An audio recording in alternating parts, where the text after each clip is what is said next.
Oui, bonjour. Aujourd'hui, on va commencer avec le troisième chapitre de la partie électricité, en particulier la partie électrostatique. Donc, on va parler un peu des conducteurs et des isolants. Donc, tout d'abord, avant de commencer par traiter les sujets des conducteurs en équilibre électrostatique, on va définir qu'est-ce que c'est qu'un conducteur. Un conducteur, c'est un matériau tel que les métaux, qui contient des charges. Ces charges ne sont pas liées aux atomes et qui peuvent se déplacer sous l'effet d'un phénomène externe tel qu'un champ électrique. Donc, tout simplement, c'est des matériaux qui peuvent être chargés positivement, c'est-à-dire cet excès où ces électrons libres sont en manque, ce conducteur devient chargé positivement. S'il y a un excès d'électrons, donc il devient chargé négativement. Tandis que les isolants, c'est des matériaux qui sont non conducteurs. Et s'il y a des charges, un excès de charge, ces charges ne sont pas libres. C'est-à-dire, si je prends l'exemple d'une règle en plastique, si je frotte cette règle, elle va être chargée par un certain nombre de charges, mais ces charges restent à l'endroit où on a frotté la règle. Donc, ces charges ne peuvent sous aucun effet se déplacer dans le plastique. Donc, le plastique est, par exemple, un matériau isolant. Donc, dans cette partie, et comme on avait dit, on traite la partie électrostatique, c'est-à-dire les charges qui ne sont pas en mouvement, on va considérer les conducteurs, écoutez très bien, donc les conducteurs qui sont mis sous condition où leur charge ne se déplace pas.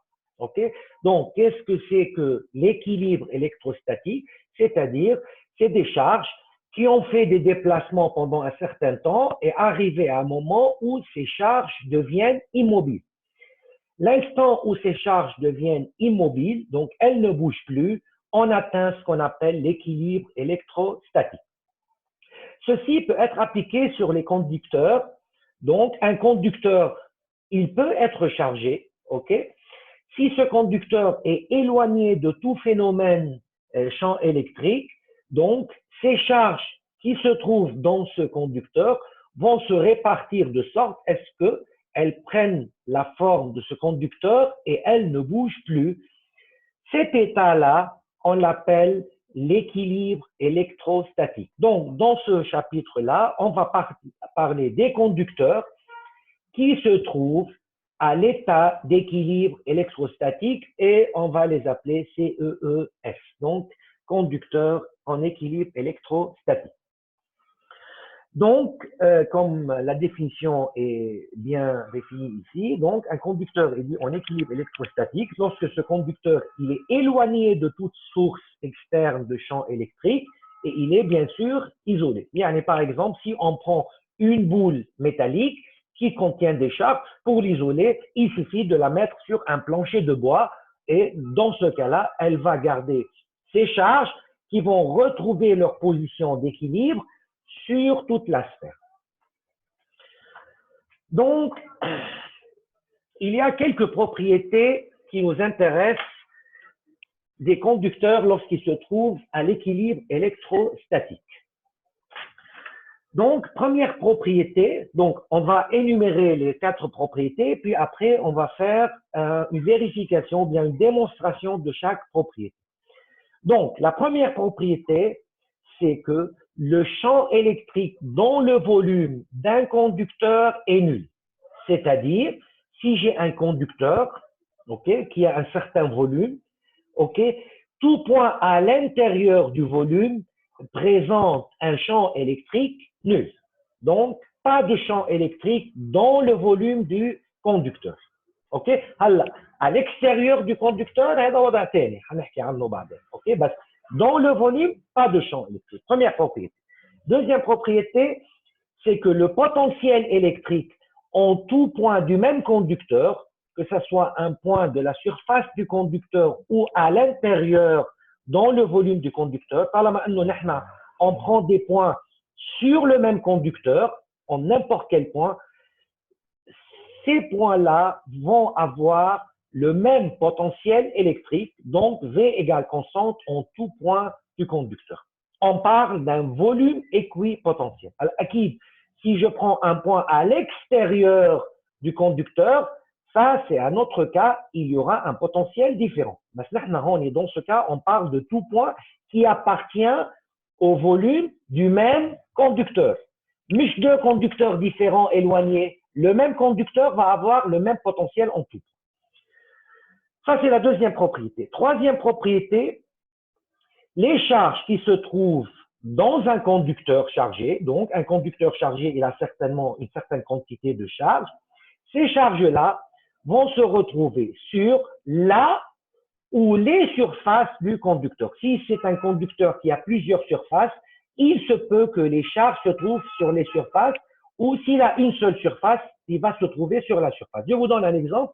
Si j'ai une sphère métallique pleine, elle est chargée. Lorsqu'elle atteint l'équilibre électrostatique, toutes les charges vont se retrouver sur la surface de la sphère et aucune charge libre dans le volume de la sphère. Quatrième et dernière propriété, le champ électrique a un point voisin du conducteur. Donc, si j'ai un conducteur quelconque, de forme quelconque, si je prends un point très voisin du conducteur, en ce point-là, le champ électrique créé par le conducteur va être perpendiculaire à la surface voisine de ce conducteur et sa valeur est E égale à sigma sur epsilon 0, avec sigma et la densité de charge de cette petite surface voisine du point où je calcule le champ électrique. On commence par la validation de ces quatre propriétés. Donc, première propriété, c'est la propriété où E égale à 0 dans le volume du conducteur. Si on considère que E est différent que 0 dans le volume. Donc, imaginez-vous, j'ai un champ électrique à l'intérieur, ok? J'ai des charges libres dans le volume, ok? Donc, sous l'effet de ce champ électrique, les charges ou les électrons vont subir une force électrique F égale Q fois E. Donc, toute charge subissant une force électrique, donc ces charges vont se déplacer. Du moment où il y a un déplacement, donc je perds la notion d'équilibre électrostatique. Donc, dans ce cas-là, on peut deviner que à l'équilibre électrostatique, lorsque toutes les charges ont retrouvé leur position, sans bouger ensuite, le champ E égale à 0 dans le volume du conducteur. Si vous voulez, on peut faire un petit dessin explicatif pour voir de quoi on parle un peu.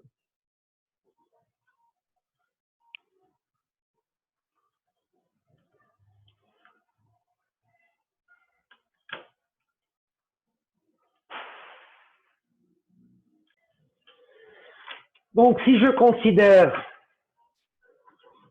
un conducteur quelconque, voici le volume du conducteur. Si je suppose en ce point-là, j'ai un champ électrique E, ok? Donc, sachant qu'il y a des charges libres dans ce conducteur, sous l'effet de ce champ électrique, cette charge va avoir une force F. Donc, du moment où j'ai une force F, donc cette charge va se déplacer. Une fois cette charge se déplace, on perd la notion d'équilibre électrostatique.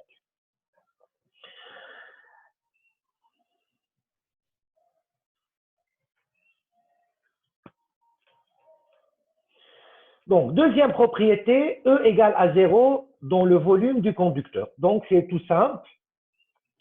Du moment où E égale à 0 dans le volume, deuxième propriété, c'est de valider que V égale constante en tout point du conducteur. Pareil, si on reprend l'exemple, si je prends un point A, un point du volume du conducteur, un autre point B, ok?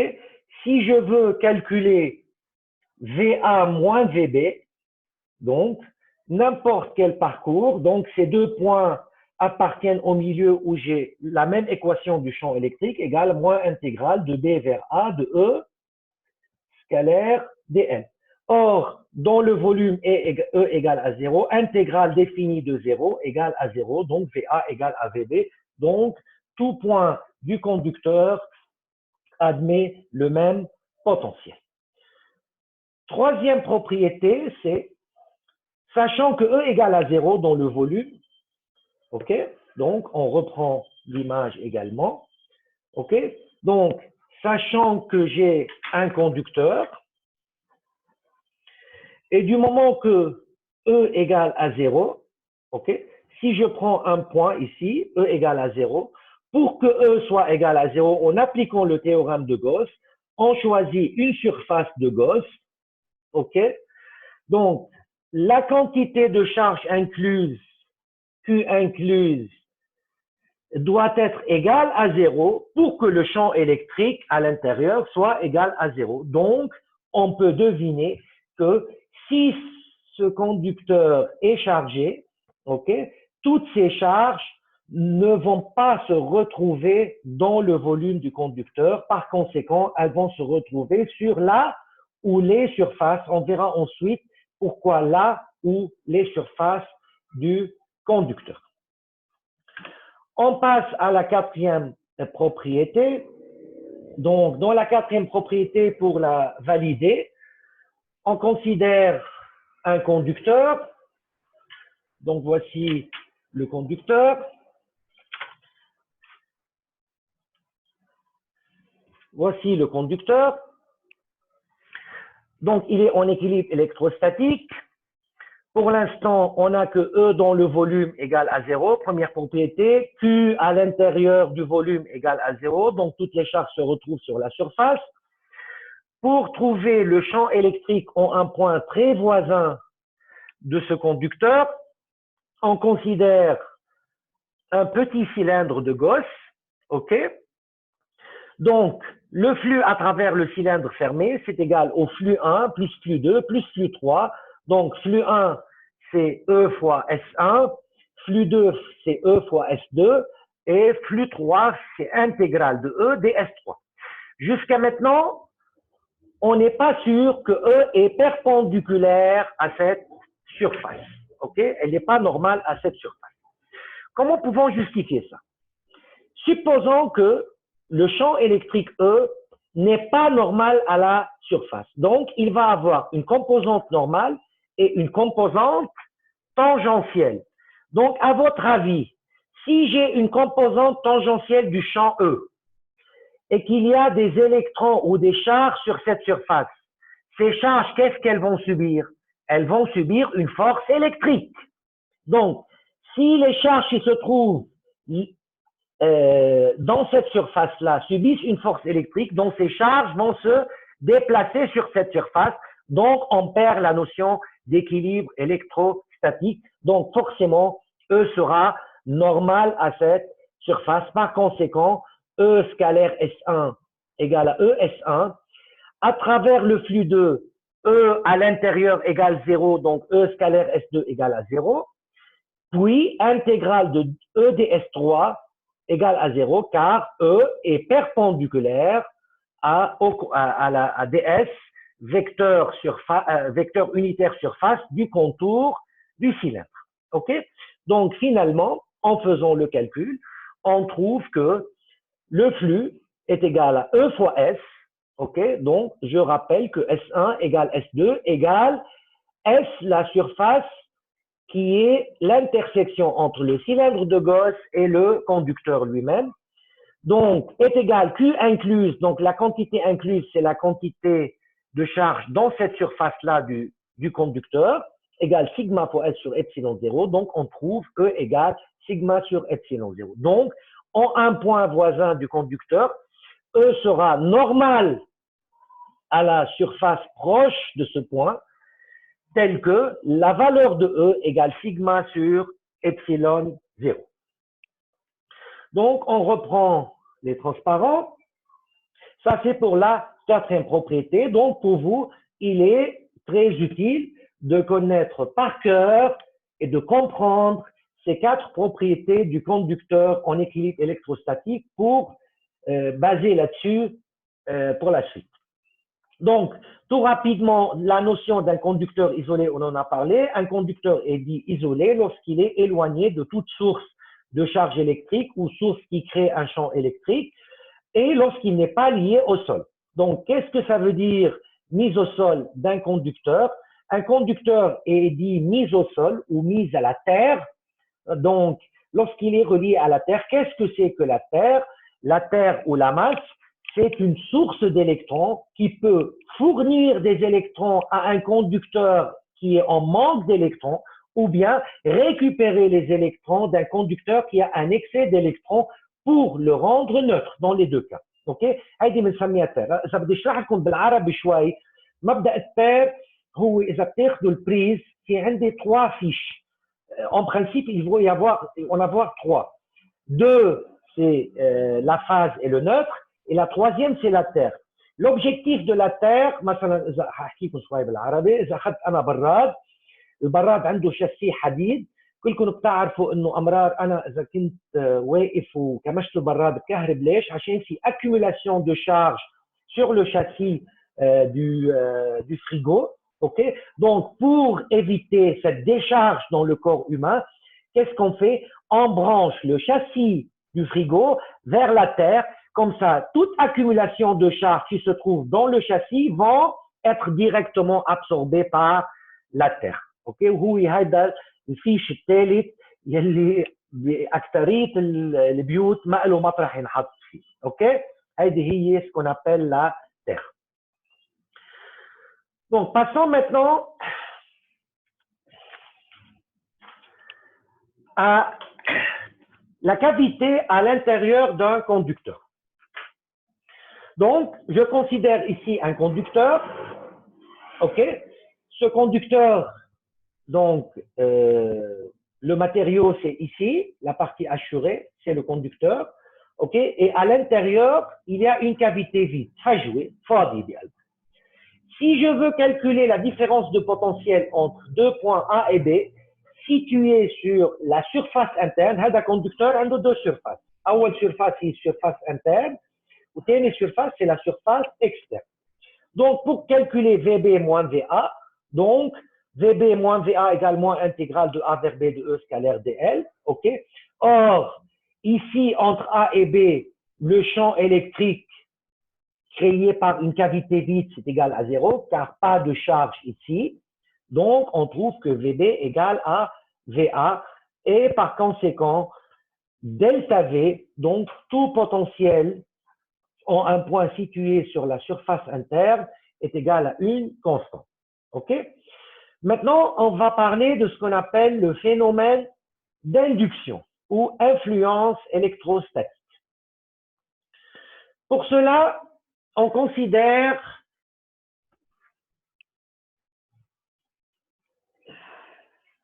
on va considérer ici, donc j'ai un conducteur de charge totale égale à 0. Donc lorsqu'on dit un conducteur, il est neutre de charge, ça ne veut pas dire qu'il n'a pas de charge, ça veut dire qu'il y a autant de trous que ce qu'on appelle un manque d'électrons que d'électrons.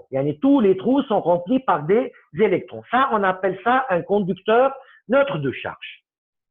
Azim. Haïda, lorsqu'il est isolé. Donc, ce conducteur, il est isolé. On prend ce même conducteur et on le place dans un milieu, j'ai un champ électrique extérieur. Donc, sous l'effet de ce champ électrique, okay, les charges, les différentes charges positives et négatives vont se répartir. Comment elles vont se répartir?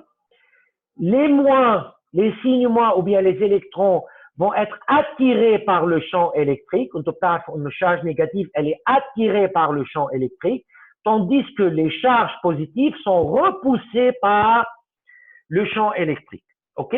Tout en gardant la même quantité de charge, que ça soit positive ou négative. يعني أنا إذا هون بحسب الشارج total, عدد الشارج moins زائد عدد الشارج plus égale à 0, on dit que la charge, elle est toujours conservée. ما في charge بيطيروا بالهواء بدهم ينتقلوا من مطرح لمطرح. OK?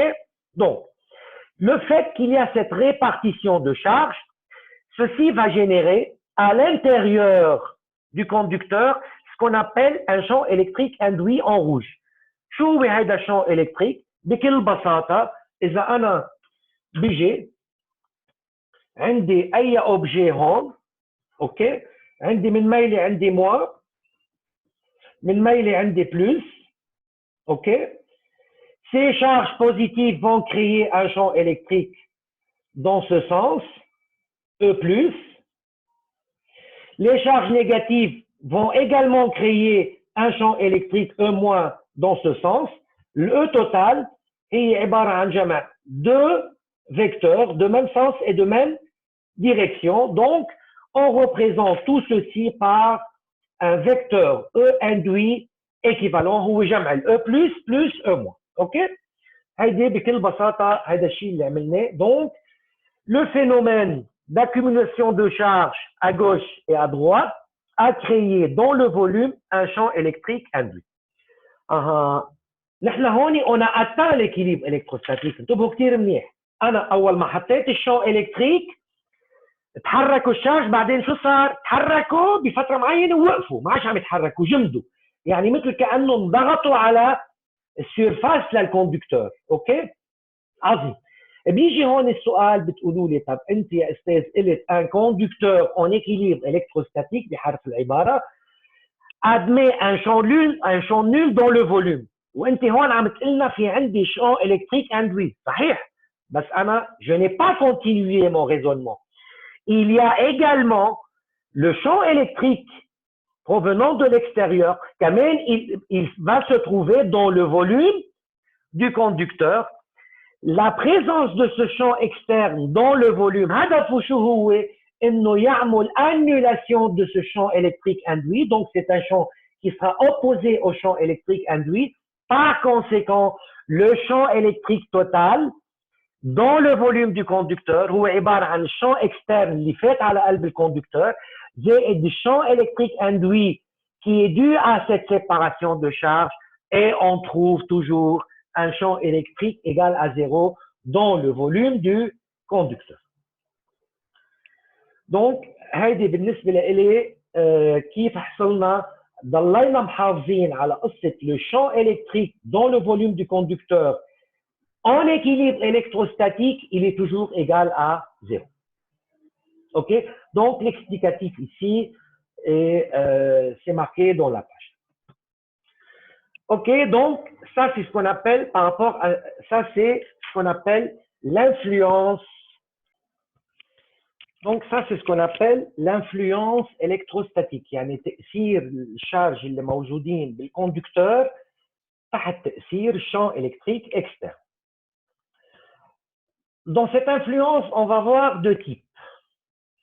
Le premier type, c'est ce qu'on appelle l'influence ou induction partielle. OK? Donc, هذا الباراgraphe اسمه influence ou induction partielle. Donc, qu'est-ce qu'on a dans cette partie-là? Qu'est-ce que c'est qu'une influence partielle? Si je considère un conducteur B, OK? Là, نعتبر إنه هذا الكوندكتور B il est neutre de charge. يعني عدد كمية الموان قد عدد كمية البلس. Donc, en absence d'aucun effet champ électrique, هول الشارج كيف بده يكونوا موجودين؟ موزعين بطريقة متساوية حد بعضهم موان بلس مثل ما شفنا قبل. إمنا جينا on a placé un autre conducteur chargé positivement. ما مجرد ما أنا حطيت un autre conducteur، هذا الكوندكتور بما أنه il est chargé, il va générer en tout point de l'espace ce qu'on appelle un champ électrique. Donc, on va voir ici ce qu'on appelle les lignes de champ. OK? Sous l'effet de ce champ électrique, شو حيعمل هذا الكوندكتور؟ Il va subir une répartition des charges. Les charges négatives sont attirées par le champ électrique, OK? Et les charges positives sont repoussées par le champ électrique. مثل ما شايفين هون il y a certaines lignes de champ qui ont un effet sur ce conducteur. Les lignes de champ qui se trouvent de ce côté ما عندهم أي تأثير على الشارج اللي موجودين بقلب هذا الكوندكتور neutre. Donc هيدي بنسميها c'est une induction partielle جزئية. يعني تأثير جزئي من الكوندكتور B suite à un certain nombre de lignes de champ produites par la charge contenue dans le conducteur A. بطبيعة الحال إذا أنا بدي أحسب كمية الشارج Q1 Q2 يلي هن تأثروا باللين دو شون بدها تكون منطقيا Q1 est inférieur à la quantité de charge totale du conducteur A. هذا c'est logique. ليش؟ عشان جزء صغير من الشارج dans le conducteur a généré ces lignes de champ qui ont influencé le conducteur B. فمشان هيك بطبيعة الحال Q1 sera en valeur absolue bien sûr عدد est inférieur à Q. هلا بطبيعة الحال هون بما انه neutre donc Q1 en valeur absolue est égal à Q2 إذا بدكم. عظيم. هذه on l'appelle une influence totale. قبل ما نحكي عن influence partielle، قبل ما نحكي عن influence totale، تفهموا مني انه pour parler d'une influence totale il faut que toutes les lignes du champ de ce conducteur participent à la répartition des charges. اوكي؟ وهذا الشيء اي متى بيصير؟ ما بيصير الا بحاله وحده، انه لما يكون في عندي un conducteur ayant une certaine cavité vide, dans cette cavité je place une charge grand Q. OK? Donc هذا الconducteur B il est neutre de charge, il est creux. بالكافيتي قمنا شو جبنا conducteur عنده كمية charge Q. بطبيعة الحال si j'observe ce phénomène, toutes les lignes du champ créées par le conducteur A provenant de la charge plus Q شو عم يجوا يضربوا بالكوندكتور، ولا لين دو شون رح تزمط الا ما تضرب بشو؟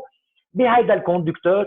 Donc toutes les lignes du champ vont influencer شو؟ les charges du conducteur neutre. هيدي بنسميها شو؟ influence totale. influence يعني بيأثروا عليه. اوكي؟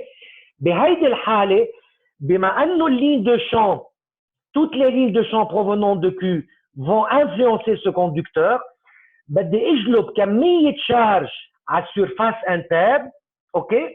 ويضل كمية شارج على السيرفاس اكسترن de sorte que le conducteur restera neutre. تذكروا قلنا la charge est conservée, ok?